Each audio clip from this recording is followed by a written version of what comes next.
ये मुल्क गांधी का मुल्क है, ये मुल्क शहीद आजम भगत सिंह का मुल्क है, ये मुल्क शहीद अशफाकुल्लाह का मुल्क है, ये मुल्क उन लोगों का है जिन्होंने अपने प्राणों की आहुति देकर इस देश को आजाद कराया।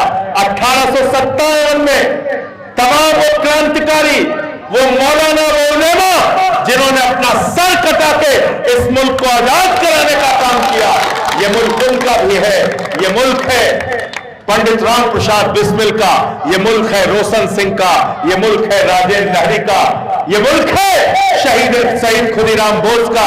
हमारे नौजवानों ने अपने प्राणों की आहुति देकर इस मुल्क को आजाद कराया है और हम उस आजादी में सांस ले रहे हैं। इस आजाद मुल्क की एकता को तोड़ने का जो लोग काम करेंगे, उन गुंडों के खिलाफ लड़ने का काम आम आदमी पार्टी करेगी। संसद से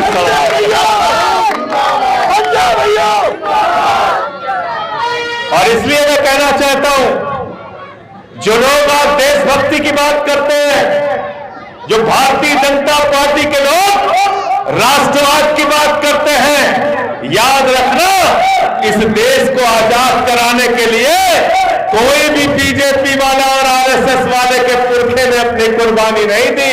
इस देश को आजाद कराने के लिए इस देश के क्रांतिकारियों ने, महापुरुषों ने अपनी कुर्बानी देने का काम किया। हाँ, इनके पुरखों ने एक काम किया, अंग्रेजों की मुखबिरी करने का काम किया। अंग्रेजों की मुखबिरी करने का काम किया।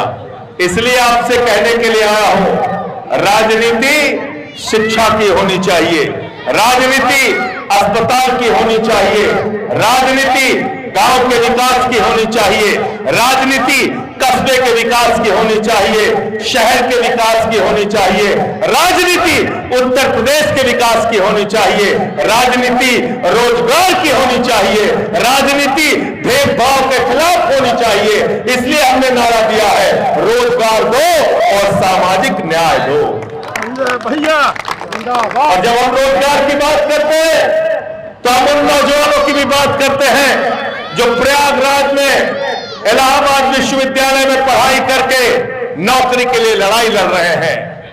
हम उनकी भी बात करते हैं जो लखनऊ विश्वविद्यालय में, आगरा विश्वविद्यालय में, अलीगढ़ विश्वविद्यालय में बड़ी बड़ी डिग्रियां लेकर नौकरी के लिए ऑफिस के बाद ऑफिस, ऑफिस के बाद ऑफिस चक्कर काट रहे हैं।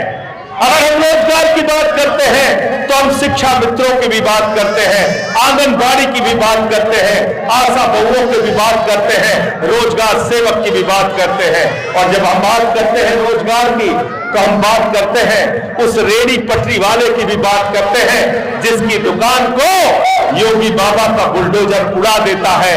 हम बात करते हैं रोजगार की तो ये कहते हैं सरकार से कि रोजगार दो वरना हर महीने 10,000 रुपए बेरोजगारी भत्ता। गलत तो नहीं कह रहा हूं, गलत तो नहीं कह रहा हूं, गलत तो नहीं कह रहा हूं। विजय माल्या कितना पैसा लेके भागा पता है आपको? विजय माल्या 10,000 करोड़ रुपए लेके भाग गया। कितना लेके भाग गया? नीरव मोदी कितना लेके भाग गया?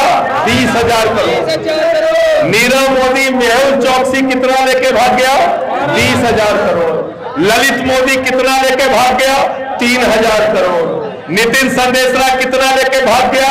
6,000 करोड़। नरेंद्र मोदी ने अपने 43 उद्योगपतियों का कितना पैसा माफ किया? 3.5 लाख करोड़ रुपए। अजय गौतम जी कह रहे हैं 3.5 लाख, हमने कहा नहीं, 3.5 लाख करोड़। जीरो लगाते लगाते थक जाओगे। इसलिए नरेंद्र मोदी आपको हिंदू मुसलमान की राजनीति में फंसा के रखते हैं कि जिस दिन अपने बारे में सोचने लगोगे तो मोदी जी से आप कहोगे अगर 3.5 लाख करोड़ रुपए 43 उद्योगपतियों का माफ किया मोदी जी, तो किसानों का भी कर्जा माफ करो, नौजवानों का भी कर्जा माफ करो, छात्रों का भी कर्जा माफ करो, छोटे व्यापारियों का भी कर्जा माफ करो। लेकिन आपको तो नशा दे दिया है हिंदू मुसलमान का, नशा दे दिया है, नशा दे दिया।